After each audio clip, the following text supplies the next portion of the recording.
విశ్వాసులరా, ప్రభు నామమున మీ ಎಲ್ಲರಿಗೂ శుభములు కలుగును గాక. ఆమేన్, ఆమేన్.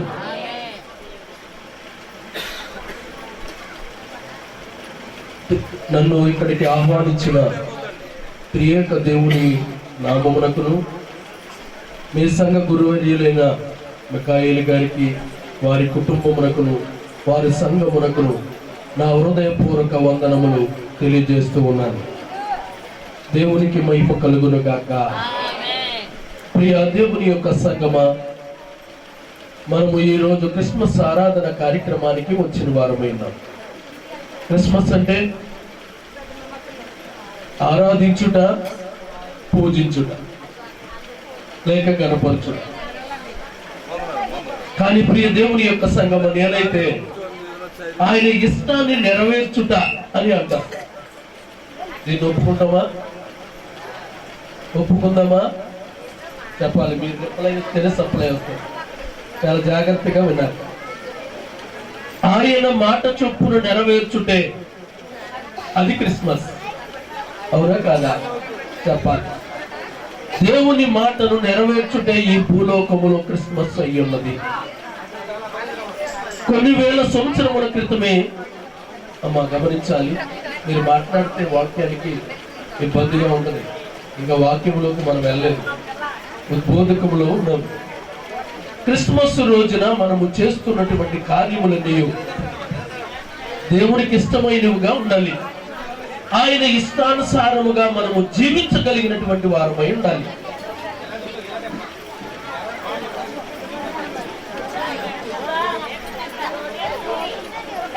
సంకీర్తన 40వ అధ్యాయము 7-8 వచనాలను ధ్యానము చేసుకోండి. చెప్పాలి, చదవాలి. అమ్మ చదవగలరా? దావీదు సంకీర్తన 40వ అధ్యాయం, అమ్మ 40వ అధ్యాయము 7-8 వచనాలు. అప్పుడు పుస్తకపు చుట్టలలో నన్ను గూర్చి రాయబడిన ప్రకారము నేను ఈ భూమి మీదకు వచ్చి ఉన్నాను. నా దేవా, నీ చిత్తమును నెరవేర్చుట నాకు సంతోషము. నీ ధర్మశాస్త్రము నా అంతర్యములో ఉన్నది. దేవునికి మహిమ కలుగును గాక. మహాపరిశుద్ధుడు అయిన తండ్రి, నా ప్రాణ దేహాత్మలను నీ స్వాధీనమునకు ఉంచుకుని నీ ఆత్మ సహాయము ద్వారా నీ బిడ్డలకు తండ్రి నీవు అందించు వర్తమానమును అందించుమని తండ్రి అయిన దేవుని నామమున వేడుకొంచున్నాము తండ్రి. ఆమేన్. బోలో యేసు మహారాజుకే, ఘనమైన దేవునికే, గొప్పవారైన తండ్రికే, శ్రీమంతుడైన తండ్రికే జై. బోలో క్రీస్తు మహారాజుకే. Happy Christmas, merry Christmas, happy Christmas, happy Christmas, merry Christmas. దేవునికే మహిమ కలుగును గాక. ప్రియ దేవుని యొక్క సంగమ, చదవబడిన లేఖనములో దేవుడు చెబుతున్న మాటలు ఏ రీతిగా ఉన్నాయో మనం ఎరిగిన వారమైనాం. అప్పుడు పుస్తకపు చుట్టలలో రాయబడిన ప్రకారం నేను వచ్చి తిని అని దేవుడు ఆకాశము నుండి భూమి మీదకి ఏ తెచ్చినా ఆ సమయాన్నే మనము క్రిస్మస్ గా జరుపుకుంటున్నాం. ఎంతో మంది శ్రమ పడినా, ఎంతో మంది ఇబ్బంది పడితే, ఎంతో మంది కష్టపడి ఆ శ్రమను అనుభవిస్తేనే కానీ క్రిస్మస్ రాలేదు. వాటి ఫలితమే ఈ సంతోషము, ఆనందము, సమాధానము, ఐక్యత కలిగి ఇన్ని పండుగలు మనము చేసుకోగలుగుతూ ఉన్నాం. ప్రియ దేవుని యొక్క సంగమ, అంతలో ఆయన చెప్పుతున్న మాట, దేవా చెప్పాలి, నీ చిత్తమును నెరవేర్చుటకే నాకు సంతోషం ఉంది. ప్రియ దేవుని సంగమ, దేవుని ఏర్పాటులో ఉన్నటువంటి వారులారా, చాలా జాగ్రత్తగా వాక్యాన్ని విందాం. ఇక్కడ రాసిన ప్రకారము దేవుని చిత్తానుసారముగానే నేను వచ్చాను అన్నారు. అది ఒకటి. మనం ఎలా వచ్చాం చెప్పాలి. మనము ఎలా వచ్చాం చెప్పండి. ఆయన పంపితే తప్ప నువ్వు కూడా రాలేదు. మన గ్రంథంలో చాలా లేఖనాలు రాయబడి ఉన్నాయి. ఏ రీతిగా అక్కడ నిన్ను తండ్రి పంపించాడో, ఏ రీతిగా నిన్ను లేఖనములో రాశాడో, ప్రభు అయిన క్రీస్తు గురించే అంత గొప్పగా పుస్తకపు చుట్టలలో రాస్తే నీ గురించి కూడా పవిత్ర గ్రంథములో రాయబడి ఉన్నది. రాయబడిందా లేదా? ఇర్మియా గ్రంథంలో చెప్తూ ఉన్నాడు. వాక్యాలు చూపించట్లేదు, ఎందుకంటే సమయం కొంచెమే కనుక. ప్రియ దేవుని సంగమ, దేవుని ఏర్పాటులో ఉన్నటువంటి వారులారా, గమనించవలసిన మాటలలో మాధుర్యత. తల్లి గర్భములో పిండముగా రూపింపబడక ముందే నిన్ను నేను ఎరిగి ఉన్నాను. నీ ఎముకలన్నీ నేను లెక్కించుచు ఉన్నాను. నీ తల వెంట్రుకలను నేను లెక్కించుచు ఉన్నాను. నీ చేతి వేలు ముద్రలను నేను నిర్మించిన వాడునై ఉన్నాను అని తండ్రి నీ గురించి, నా గురించి, మన అందరి గురించి పవిత్ర గ్రంథములో రాయబడ్డాడు. దేవుని తలపు లేకుండా ఈ మానవుడు ఎవడు కూడా ఈ భూలోకానికి వచ్చిన వాడు లేడో. అలా వచ్చిన వారు ఎవరైనా ఉన్నారా? ఒకసారి చెప్పండి. దేవుని చిత్తానుసారముగా వచ్చారు. రావటమే నీ పుట్టినరోజు. ప్రభువు లేఖనములు కొన్ని వేల సంవత్సరముల క్రితమే రాయబడిన ప్రకారమే నేను ఈ లోకానికి వచ్చాను. ఆయన ఎందుకు వచ్చాడు మనకు తెలుసు కదా. ఎందుకు వచ్చాడో తెలుసు. ఆయన చిత్తము దేవునికి పని చేయటానికి వచ్చాడు. రిక్తునిగా వచ్చాడు. ఆ పని చేయటము దేవునికి సంతోషమైంది. మరి మనం ఎలా వచ్చాము? దేవుని ప్రకారంగానే వచ్చాం. ఆయన నిర్మించితేనే నీకు ఈ రూపము, ఈ అందము, ఈ ఐటు, ఈ కలరు నీకున్నాయి. బాగా గమనించారా? ప్రియ దేవుని యొక్క సంగమ, దేవుని ఏర్పాటులో ఉన్నటువంటి వారులారా, ఇన్ని రకాల మనుషులుగా మనం ఉన్నామంటే నువ్వు ఆ రకంలో ఉండవు. ఆయనకి ఇష్టం. ఎవరికి ఇష్టం? నిన్ను పంపిన తండ్రికి ఇష్టం. నువ్వు భూమి మీదకి వచ్చిన తర్వాత, ప్రియ దేవుని యొక్క సంగమ గమనించాలి, భూమి మీదకి వచ్చిన తర్వాత దేవునికి ఇష్టాన్ని నెరవేర్చాలి. అది నిజమైన క్రిస్మస్. స్తుతించడం, ఆరాధించడం అని అందరం చేద్దాం. కానీ ప్రియ దేవుని సంగమ, దేవునికి ఎప్పుడు ఇష్టమైన వాడుగానే ఉంటాం. ఆయన ఆజ్ఞ ప్రకారము నిర్మించేవాడితే, ఆజ్ఞ ప్రకారం నడిస్తేనే ఆయనకి ఇష్టమైన వారుగా ఉంటాం. ఈ భూలోకములో పంపబడిన తండ్రి. అవునా కదా? తల్లి గమనించాలి. అంటే దేవుడు పుస్తకపు చుట్టూలో రాయి ప్రకారం భూమి మీదకి వచ్చాను. దేవా, ఈ చిత్తాన్ని నెరవేర్చుట నాకు సంతోషం అని ఏ రీతిగా తండ్రికి సమర్పిస్తూ ఉన్నాడో క్రీస్తు బాలుడు ఈ రోజు జన్మదిన కార్యక్రమాల్లో జరిగించడానికి పాలు పొందుకున్న మనము కూడా ఆయన యందు ఇష్టానుసారముగా ఉండాలి. ఆయనను పంపిన ఆ మాటలను మనం నెరవేర్చేవారుగా ఉండవలసినటువంటి వారమైనా మనం విరిగాం. ఎప్పుడు చూసిన ఆ మందగాబుల క్రిస్మసే, ఎప్పుడు చూసిన ఆ జ్ఞానుల క్రిస్మసే, ఎప్పుడు చూసిన యేసేపు మరియమ్మ క్రిస్మస్లే వింటూ ఉన్నాం కదా. అవును కదా? మరి మనం ఎప్పుడు చేయాలి? ఇక మన క్రిస్మస్ ఎప్పుడు? మన గురించి ఎలా చెప్పాలి చెప్పండి. ఒకసారి ఆలోచించేయండి. బైబిల్లో ఉన్న మాటలే, నా సొంత మాటలు ఇందులో ఏమీ కూడా లేదు. అమ్మా, దేవుని యొక్క పిల్లలైనటువంటి మాటలాగా ఈ రోజు దేవుడు మాట్లాడుతున్న మాట అద్భుతమైనటువంటి మాట. దిగి వచ్చిన ఆ తండ్రి నీకేం ఇస్తూ ఉన్నాడు? ఇచ్చినటువంటి ఆ తండ్రికి నువ్వు ఎలా ఆయనను ప్రేమిస్తూ ఉన్నావు? ఆయన నిన్ను ఏమి కోరాడు? వీటి విషయాలన్నీ మనకు తెలుసు. ఎంతో వాక్యాల్లో రెఫరెన్సులు చూపించి దైవజనులు చాలా గొప్పగా నడిపించిన వారే ఉన్నారు. ప్రియ దేవుని యొక్క సంగమ, దేవుని చిత్తపాటు కలిగినటువంటి వారులారా, క్రీస్తు ప్రభువు ఈ భూలోకములోనికి ఉదయించాడు. అది క్రిస్మస్ అయ్యింది. కానీ ఆ క్రిస్మస్ మనం ఎంతో ఘనముగా జరిగిస్తూ ఉన్నాం. ఇది ఒక రకం. అయితే ప్రియ దేవుని సంగమ, ఇక్కడ నీ చిత్తమే నెరవేర్చుట అనే మాటను బట్టి తండ్రి పుస్తకపు చుట్టూలో వచ్చినట్లు మరియమ్మ గారు కూడా ఒక మాట చెప్పింది. లూకాసు వార్త 2వ అధ్యాయం 38వ వచనం ఒకసారి చూద్దాం.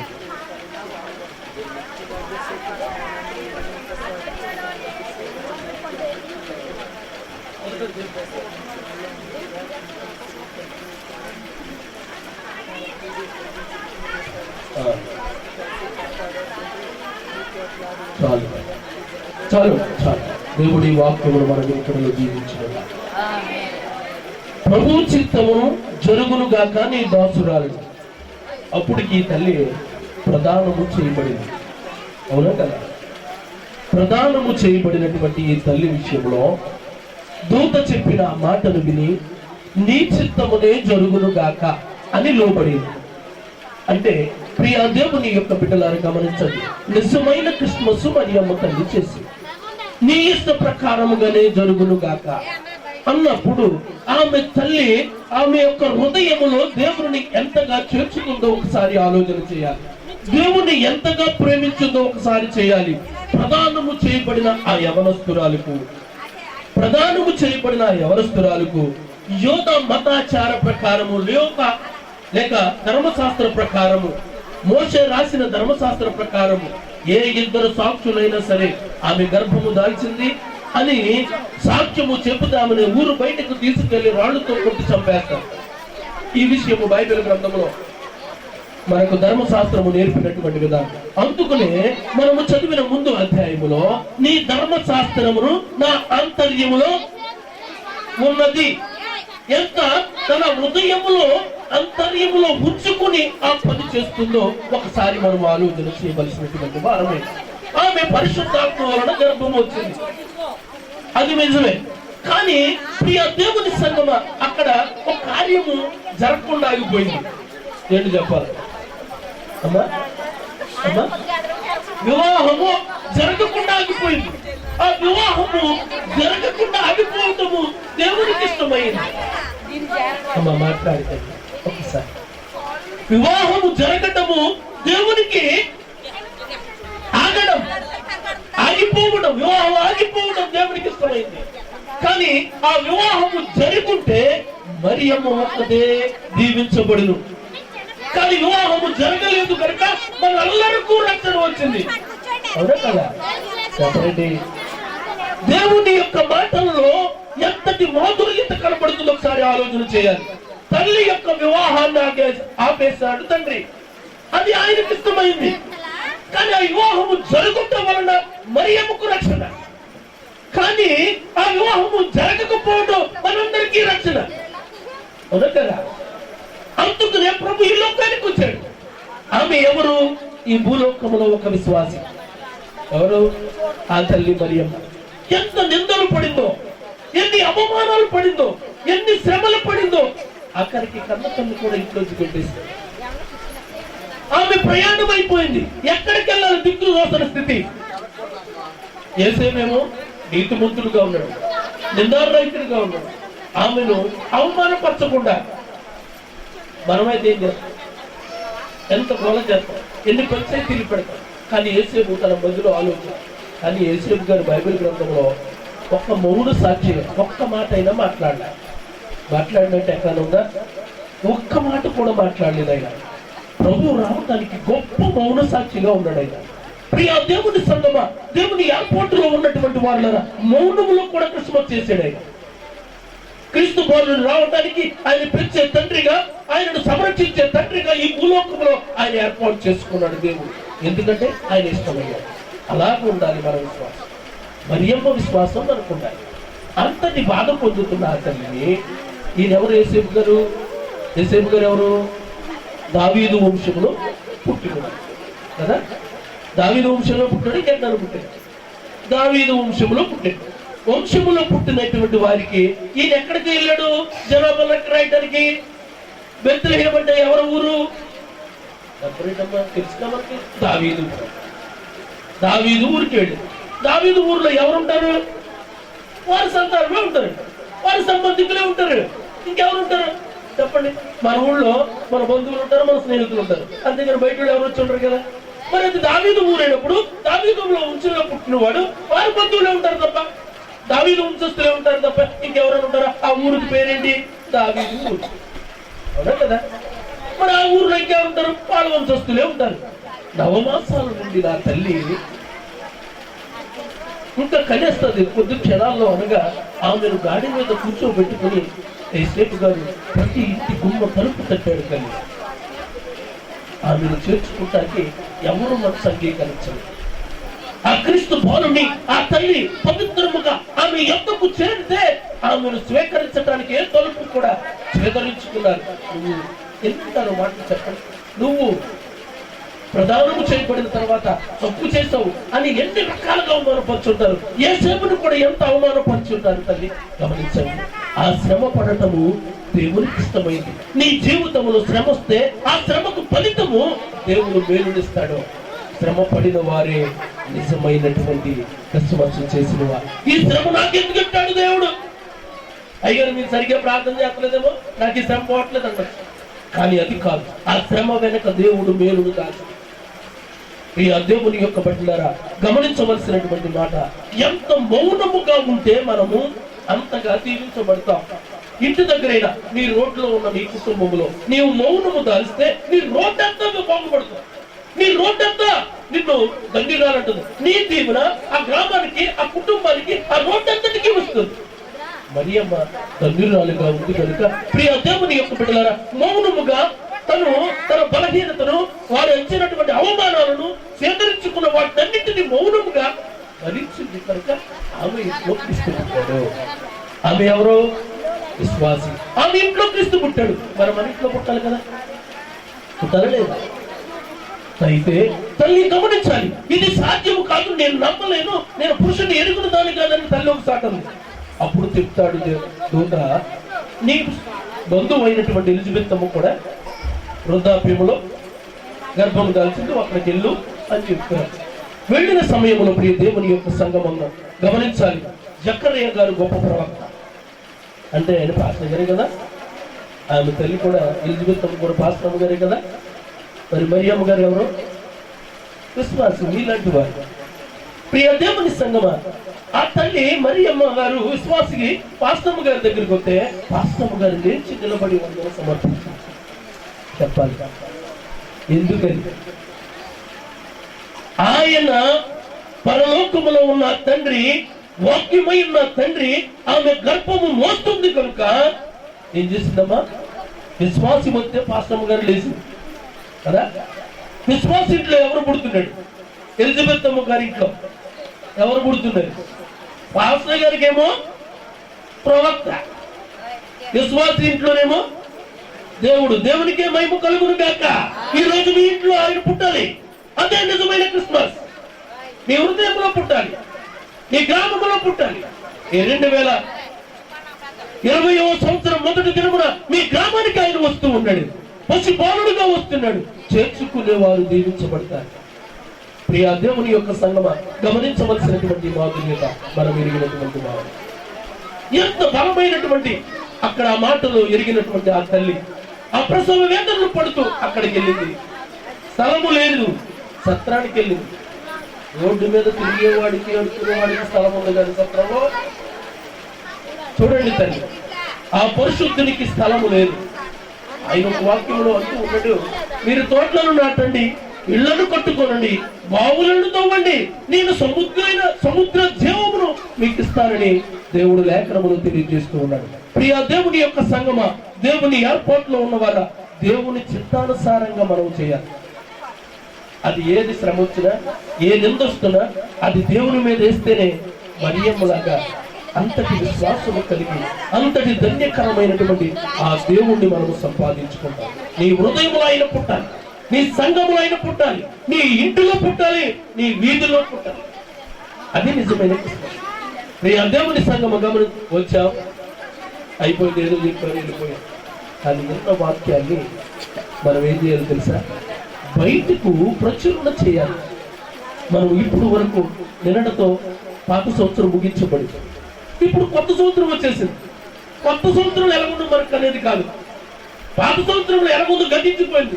ఈ సంవత్సరంలో ఎలాగుండాలి, అదే నిజమైన మార్పు అని లేఖనము చెప్తుంది. తల్లి శ్రమ పడింది, నూతన తత్వాన్ని సంపాదించుకుంది, స్త్రీలంతరిలో ధన్యురాలుగా. కానీ క్రీస్తు ప్రభువు వారు స్త్రీ నుంచి వచ్చాడు కనుక స్త్రీ సంతానమయ్యాడు. మనము పురుషుల ద్వారా కలిగాము కనుక మనమందరము కూడా పురుష సంతానం. అవునా? అవునా? ఆది కాండములో దేవుడైన తండ్రి క్రిస్మస్ చేశాడు. 3:15 నీ సంతానమునకును స్త్రీ సంతానమునకును వైరము కలుగు చేతులు. అక్కడ మాట్లాడిన ఆ మాటల్లో భాగంగా ప్రభువు ఈ స్థితిలో మన ఈ కాలములో నెరవేరినట్లు మనము చూస్తూ ఉన్నాం. అంత గొప్ప తండ్రి ఈ భూమి మీదకు దిగి వచ్చాడు. ఆయన తలంపు, దేవుని తలంపును నెరవేర్చడానికే నేను ఈ లోకానికి వచ్చాను అని తండ్రి మనతో మాట్లాడుతున్న ఆ మాటల్లో మనం ఎరిగినటువంటి వారమే. ఎన్నో ప్రవచనాలు ఉన్నాయి. ఆది కాండం మొదలుకొని మలాకి 4వ అధ్యాయం 1వ వచనం కనుక ఎన్నో ప్రవచనాలు వచ్చినాయి. ఎన్నో వాగ్దానాలు దేవుడిచ్చాడు. ఎన్నో వాక్యాలను మనకు చూపిస్తున్నాడు. ఇవన్నీ నెరవేరడానికే క్రీస్తు ప్రభువులో కనిపించాడు. అదే పుస్తకపు చుట్టలలో రాయబడినటువంటి ప్రకారమే నేను వచ్చి ఉన్నాను. భూలోకములోనికి వచ్చినటువంటి మనం కూడా ఏ రీతిగా భూలోకములోనికి మనం వచ్చామో మనం ఎరిగినటువంటి ఆయన ఇంకా ఎలా వచ్చాడు. ఫిలిప్పీలకు రాసినటువంటి పత్రిక 2వ అధ్యాయం 5 నుంచి 8 వరకు కొన్ని వచనాలు మనం ధ్యానిస్తాం. క్రీస్తు యేసునకు కలిగిన ఈ మనసును మీరు కలిగి ఉండుడి. ఆయన దేవుని స్వరూపమును కలిగి ఉండి దేవునితో సమానముగా ఉండుట విడిచిపెట్టకూడని భాగ్యమని ఎంచుకొనలేదు. మనిషిని పోలికగా పుట్టి దాసుని స్వరూపమును ధరించుకొని తన్ను తాను రిక్తునిగా చేసుకొనును. మరియు ఆకారమందు మనుషుడుగా ఉండి మరణము పొందినంతగా, అనగా శిలువ మరణము పొందినంతగా విధేయత చూపిన వాడే తన్ను తాను తగ్గించుకొనును. దేవుడి వాక్యమును మన వినికిడిలో జీవించును గాక. చదవబడిన లేఖనమును ప్రియ దేవుని యొక్క బిడ్డలారా గమనించవలసినటువంటి మాట. నిత్యము స్తోత్రములు అందుచు ఆ దూతల ప్రతి గానాలతో ఉయ్యాల్లో ఊగవలసినటువంటి ఆ మహోత్తరకరమైనటువంటి భాగ్యాన్ని కూడా విడిచిపెట్టుకుని వచ్చినటువంటి తండ్రి, దేవునితో సమానముగా ఉంటానని భాగ్యం ఎంచుకొని అది విడిచిపెట్టి కూడని భాగ్యమని తెలిసి కూడా ఆ భాగ్యాన్ని విడిచిపెట్టి వచ్చాడు. అమ్మా గమనించాలి, దేవుని వాక్యంలో మనమున్నా మౌనముగా ఉండాలి, మాటలు శ్రద్ధగా ఉండాలి. ఆ భాగ్యాన్ని ఎంచుకుని వచ్చాడు తండ్రి.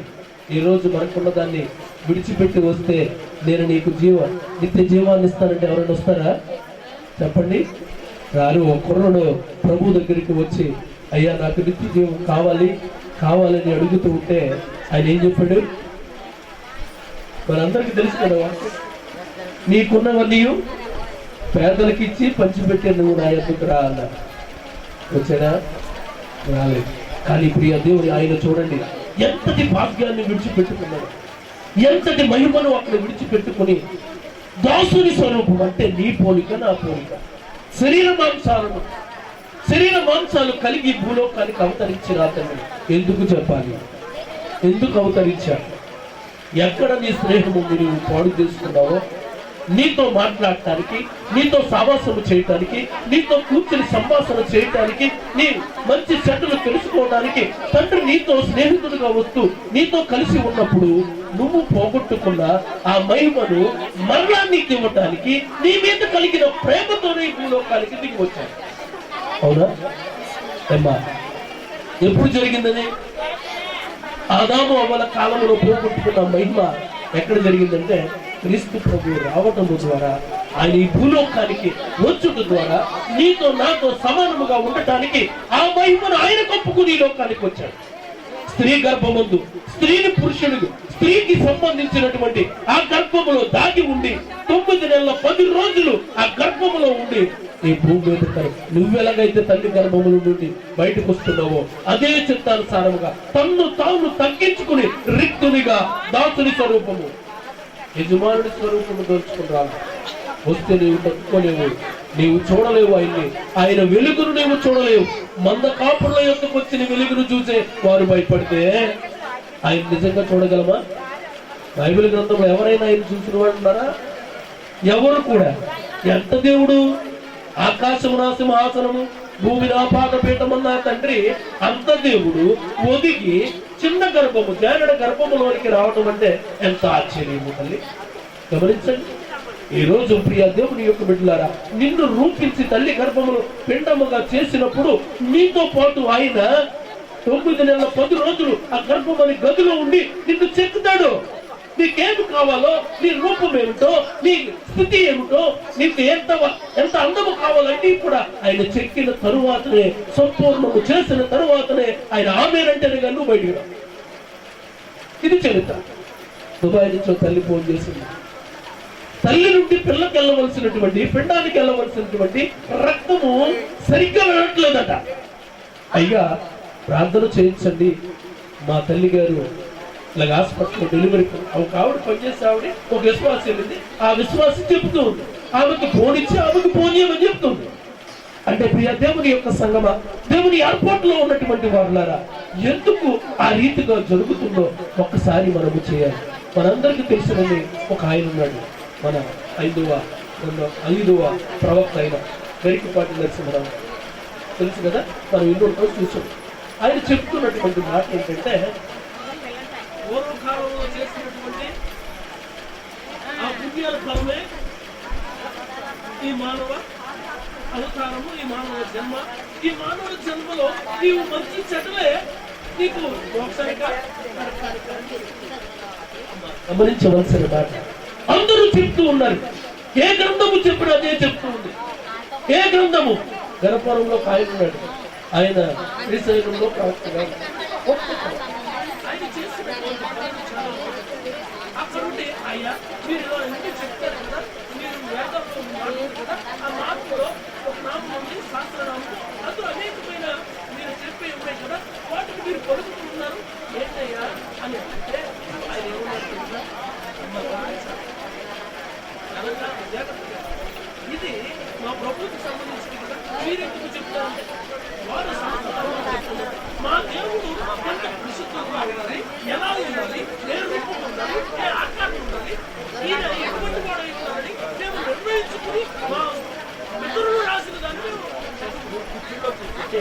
ఏ గ్రంథము చెప్పినా మా దేవుడు పరిశుద్ధముగా ఉండాలి, మా దేవుడు పవిత్రం అంటే నేను అట్లా చుట్టుపట్టట్లేదు. ఎందుకంటే ఆడ కూడా చెప్పేది కూడా నిజమే. దేవుడు ఈ రకముగా ఉండాలి, ఈ విధానముగా ఉండాలి, ఇలా ఉండాలి, ఇలా పూజిస్తేనే మనము చేయగలము అనే మాటలు అక్కడ సాదృశ్యంగా ఆయన చూపిస్తూ ఉన్నారు. ప్రియ దేవుని సంగమా, దేవుని ఏర్పాటులో ఉన్నటువంటి వారులారా, భయభక్తులు కలిగిన ఎవరు చెప్పినా నీతిగా, న్యాయంగా, సమాధానంగా ఉండండి అంటారు తప్ప, ఏ మతము వారు చెప్పినా, ఎవరు బోధించినా అదే నేర్పుతారు తప్ప వేరే రకమైనటువంటి విధానములు నేర్పడతారు. కనుక ప్రియ దేవుని యొక్క సంగమ, దాసుని స్వరూపమును దాచుకుని భూమి మీదకి వచ్చిన ఆ తండ్రి నీ కోసం, నా కోసం, మనందరి కోసం కూడా కొన్ని వేల సంవత్సరముల క్రితమే ఈ భూమి మీదకి వచ్చాడు. ఆ కుమారుని రావటము దేవునికి ఇష్టము, ఆ కుమారుడు నెలకొట్టబడటము దేవునికి ఇష్టము అన్నాడు కదా. యెషయా గ్రంథం 53లో అన్నాడు కదా. మీరు చదవచ్చు వాక్యాన్ని, మీరు ఇంటికి వెళ్ళి చదువు. ఆయన చెప్తారు, ఈ కుమారుడు నెలకొట్టబడి యెహోవాకు ఇష్టమై. అంత మాధుర్యమైన మాట మనము గైకున్నాం. ఈ రోజు మన కుమారుడు ఇవ్వగలమా చెప్పండి? మన ఆది తండ్రి అబ్రహాము ఉన్నాడు, ఆయనకు కుమారుడు ఉన్నాడు, పెంచుకున్నాడు. తనను తీసుకుని ప్రయాణమై దేవుడు ఇలా మన చోటుకు వచ్చాడు, సంపదనిచ్చాడు, ఆస్తి పంచుకున్నాడు. ఎందుకు పెంచాడు అతన్ని, లోతుని? అబ్రహాము చెప్పండి, అబ్రహాము లోతుని ఎందుకు పెంచాడు? ఆయనకు 500 ఎకరాలు ఉన్నాయి, అది నాకు అంతా పెంచాడా? చెప్పండి తల్లి, చెప్పండి. ఎందుకు పెంచారు? ఎందుకు పెంచారు? దేవుడి ప్రేమను కలిగి ఉన్నాడు కనుక, దేవుడు చేర్చుకోమన్నాడు కనుక. తల్లిదండ్రులు చనిపోయారు, అందుకు చిన్నప్పటి నుంచి పెంచి ఆస్తి సంపాదించిన తర్వాత వైరము వచ్చి అతను ఆ వృద్ధ తండ్రిని వదిలిపెట్టి ఏ ప్రాంతం కావాలో కోరుకోమంటే పచ్చగా ఉన్నదంతా తీసేసుకున్నాడు. మిగిలిపోయిన రాళ్ళు, ఇసుక, గుట్టలు, కొండలు ముసలుడికి మరి ఎక్కడైనా పెంచిన ప్రేమ ఉందా? ఒకసారి చూడండి తల్లి, పెంచిన ప్రేమ ఉందా? ఈ కుమారుడికి పెంచిన ప్రేమ ఉందా? పోనీ వృద్ధాత్ముడు తాకాడే, ఇంత అర్థిని ఇచ్చాడే, దానిలో నేనేమిటండి, నేనేమో అక్కడ కొట్టుకున్నారు, నేను నీతోనే ఉంటాను, నేను కలిసి ఉంటాను అని అన్నారు కదా. అన్నాడా? లేదు. ఏ కుమారుడైనా, ఏ కుమారుడు? చూడండి తల్లి, ప్రియ దేవుని యొక్క బిడ్డలారా గమనించండి. మన శరీర సంబంధించినటువంటి కుమారులు ఎంతో మంది ఉండొచ్చు, కానీ అబ్రహాము అటువంటి కుమారుడు విడిచిపెట్టి దేవునికి ఇష్టమైతే అతను విడిచి వెళ్ళిపోవడం. అతను పోరాటాలు చేయలే, యుద్ధాలు చేయలే, ఆస్తిని సంపాదించుకున్నాడు ఎప్పుడు కూడా. కానీ అబ్రహాము ఇంటిలోనే ఆ ఇంటిలోనే 318 మంది కుమారులను దేవుడిచ్చాడు. దేవునికి స్తోత్రం. ఒక లోతు వెళ్ళిపోతే అబ్రహామునకు 318 మంది కుమారులు ఇచ్చాడు. వాళ్ళు ఎవరంట? యుద్ధ సూర్యులు, నైపుణ్యం కలవారు, బలాఢ్యులు, ఒక రాజ్యాన్ని కొట్టి తెచ్చేయగలిగినటువంటి సూర్యుడు.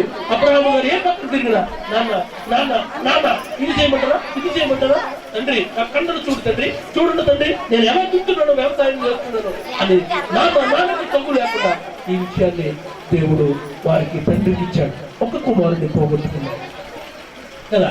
మన తండ్రి కూడా తను తీర్చిదిద్ది నాతో సమానంగా ఉండు, నా జనానికి సవాసము చేయని ఒక కుమారుని నిర్మించుకున్నాడు. ఎవరైనా మన అన్న పదమ శత్రువు లూసిఫర్ పెంచాడు మొదటిలో తండ్రి, తనకు సర్వాన్ని అర్పించాడు, ఉత్తమమైన వాడిగా ప్రధానుడిగా వచ్చాడు అందులో. అని వాడు చేశాడు. అమ్మా చెప్పాలి. నేను కూడా తండ్రితో సమానంగా ఉన్నాను. తండ్రి చేసేదండి నేనే దేవుడు అనుకున్నాను. దేవుడు ఏం చేశాడు? అమ్మా ఈ రోజు నీ ఇంట్లో నీవు సమాధానముగా తగ్గించుకుని ఉంటే నీ కుటుంబం హెచ్చించబడుతుంది. నీ భర్త నీ ఇంట్లో నీ మాట వింటాడు, నీ బిడ్డలు నీ ఇంట్లో నీ మాట వింటారు, నీ తల్లి నీ వీధిలో ఉన్న వారందరూ నీ ఆశీర్వాదం. నీ దేవుని యొక్క సంగమ దేవుని ఏర్పాటులో ఉన్నటువంటి వారు చాలా భయభక్తులతో దేవుని సన్నిధిలో ఉంటున్నాం. ఎక్కడ ఉన్నా ఆయన కన్ను దృష్టి నీ మీద ఉంటది. మీరు దానిని చూడవలసినటువంటి వారమే. ఆయన వెళ్ళిపోయాడు. సోదరులు ఇది కాదు అని అబ్రహాం గారికి రెండవ కుమారుడు ఇచ్చాడు. ఎవరైనా చెప్పాలి, మనందరికీ తెలుసు. ఇస్మాయిల్ రెండవ కుమారుడు ఇచ్చాడు కదా. మన తండ్రి అయిన దేవుడికి కూడా రెండవ కుమారుడు ఉన్నాడు. ఎవరో చెప్పాలా? ఇందాకే చెప్పాడు, ఆదాము గారు కదా. మొదటి కుమారుడు లూసిఫర్ అయితే రెండవ కుమారుడు ఆదాము గారు ఉన్నాడు. అవునా కదా? సర్వ సృష్టి నిర్మించిన తర్వాత తండ్రే కదా. మన సృష్టి యవన కాలంలోనే ప్రారంభమైంది. ఆదాము గారికి బాల్యం లేదమ్మా, ఉందా? పుట్టినరోజే పెళ్లి రోజు. అవునా కదా? ఎంత భాగ్యం ఇచ్చారు తండ్రి. ఆ యవన పాలనలో ఉన్నటువంటి మనము మన తప్పుదారులు, మనకున్నటువంటి సమస్యలను, మనకున్న రోగాలు, ఇబ్బందులను తొలగించడానికే ఈ లోకానికి వచ్చాడు తండ్రి. ఆ యవన పిల్లలైనటువంటి వారులారా, మీరు దేవుని సన్నిధికి యవన కాలంలో నుంచి ఆయన కాడిని మొయ్యాలి. ఏ కాడిది? సిలువనే కాడి. అంటే భారము సమస్యలు కాదు, సంఘ భారాన్ని మొయ్యాలి. సంఘము కార్యక్రమాల్లో పాల్గొవాలి. దైవ జనులకు ఆసరాగా ఉండాలి. ఆయన చెప్పిన మాటలను శ్రద్ధగా వినవలసినటువంటి వారమే. ఇటువంటి కుమారుడు ఆదాము చెప్పిన మాట విన్నారు, మరణాన్ని తెచ్చుకోండి. ఇక్కడ ఇస్సాకును ఉండుట, ఇస్మాయిలు ఉండుట దేవునికి ఇష్టం లేదు. ఇది దేవునికి విరుద్ధము. ఎందుకంటారా? ప్రియ దేవుని నాకు బిడ్డలు పుట్టలేదు, నాకు కలిగిన ఆస్తి అంతా ఈ దమస్కు వాడిదే. ఇడిగేపు సొంతం అయిపోతే ఆ దమస్కు వాడే వెళ్ళిపోతే నాకు పిల్లలు లేరని చింతించబడుతున్న సమయంలో శారా తన దాసితో వివాహం జరిగించింది. ఇది దేవునికి విరుద్ధం. దేవుడు చెప్పాడు కదా, నేను నీకు ఇస్తానండి అన్నాడా? దేవుడు ఇస్తానంటే ఎప్పుడు ఉంటాడా? మాట తప్పని తండ్రా? చెప్పండి. ప్రియ దేవుని సంగమ గమనించాలి. నేను నీకు ఇస్తా అన్నప్పుడు నువ్వు ఎందుకో తప్పు చేసావు? ఆవిడంటే తెలియదు. నేను శారంతో మాట్లాడాను కదా, నీతో మాట్లాడాను కదా. కనుక ప్రియ దేవుని యొక్క బిడ్డలైనటువంటి వారులారా, మీ ఆత్మీయ సావాసములు మనము దేవుని చిత్తానుసారంగా చేయటే నిజమైనటువంటి. ఎందుకు చేసావు ఈ పని అన్నందుకునే 90 సంవత్సరాలు 75 నుంచి 95 దాకా పెరిగింది పిల్లల కుటుంబం. ఎందుకని?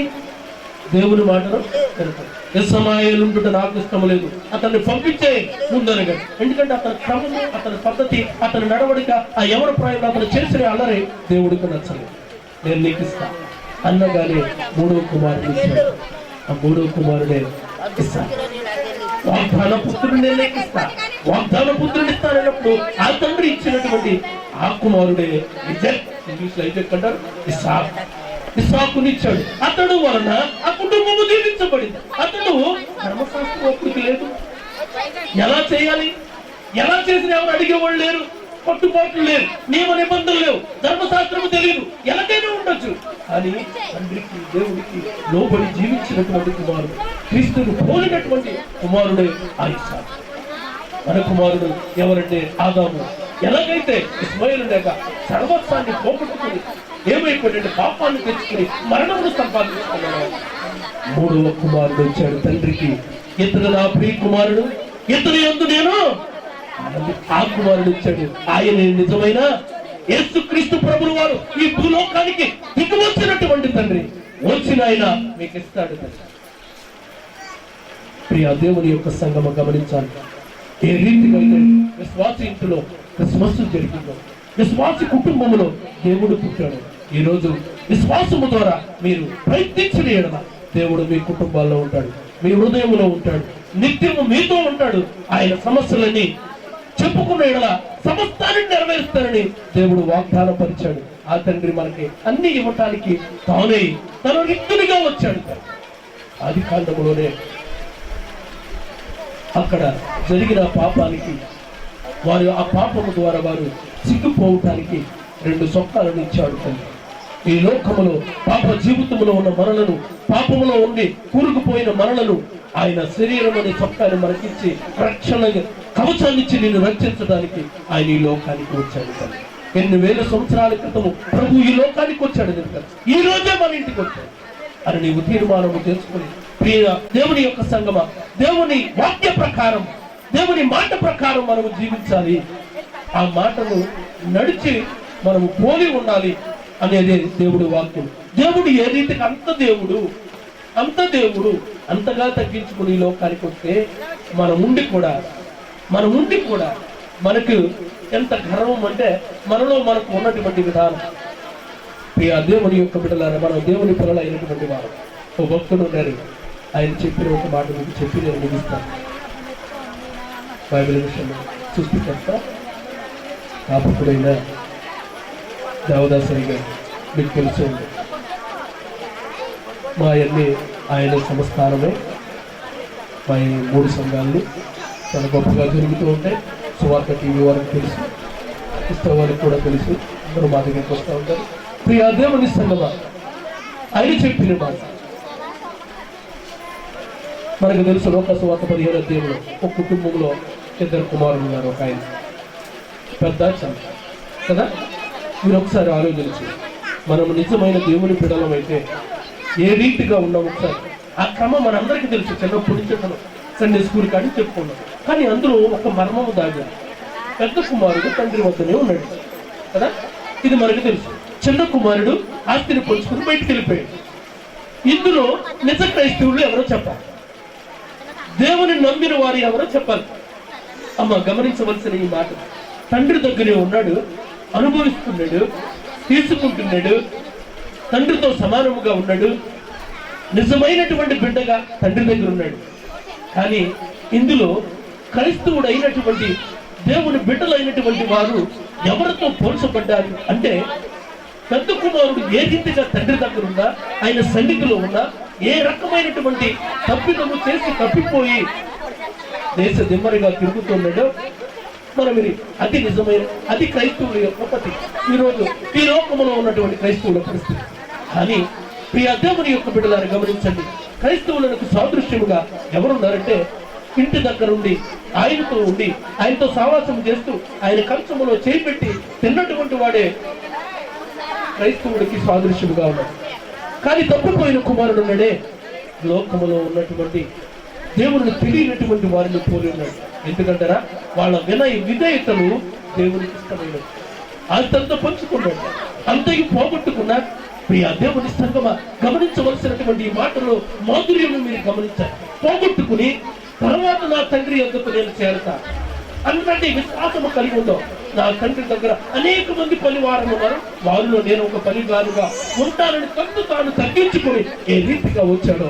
ప్రియ దేవుని యొక్క బిడ్డ, 2 కుమారులు, పెద్దవాడు తండ్రి దగ్గర ఉన్న క్రైస్తవుడు పోలి ఉన్నాడు, ఇంకొకడు బయట ఉన్నటువంటి అన్యులకు పోలి ఉన్నాడు. లేఖనము తెలియజేస్తూ ఉన్నాడు. దాసుడు అయినటువంటి దైవజనుడు 1940వ అధ్యాయం 40వ సంవత్సరం ఈ మెసేజ్ చెప్పారు.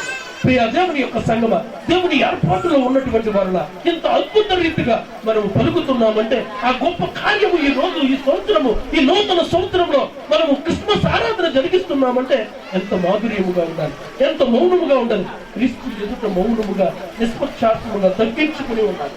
అట్టికి ప్రియ దేవుని యొక్క బిడ్డలారా, ఇటువంటి క్రిస్మస్ ద్వారా మనకి, మన కుటుంబాలకి తండ్రి దిగు వచ్చి ఏమిస్తానంటున్నాడో అవన్నీ మీకు, మీ కుటుంబాలకు, మీ కలిగిన అందరికీ సమృద్ధిగా దయచేయును గాక. ఆమేన్. మహాపరిశుద్ధుడైన తండ్రి, ప్రేమ కలిగిన క్రీస్తు ప్రభువా, నీ పాదములకు వందనము. ఈ రోజు తండ్రి నీ బిడ్డలతో తండ్రి పలికించినటువంటి దేవా, నీవు ఏ రీతిగా ఈ లోకానికి వచ్చావు, మమ్మల్ని ఏ రీతిగా ఇక్కడికి నడిపించావు అనే కార్యము ద్వారా నడిపించేవారు. ఇటు ధన్యత భాగ్యం మాకు దయచేసి ఈ క్రిస్మస్ ఆనందము ద్వారా వీరికి నూనె ఆశీర్వాదం ప్రతిఫలం దయచేసి జీవము కలిగిన యేసు నామమున వేడుకుంటున్నాము తండ్రి. ఆమేన్. మరణాత అందరూ కూడా పనుకుంటారండి.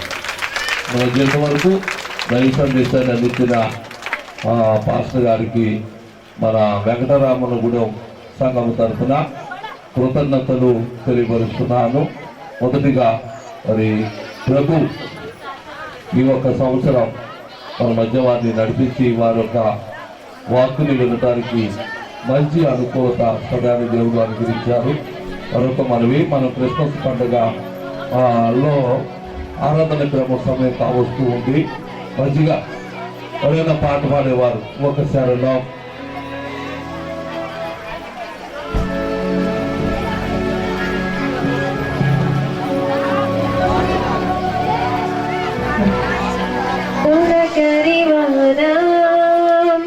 దీవెనలు కురిపించువాన పరిశుద్ధాత్మవాన ప్రభు వర్షించు నీ జీవితాన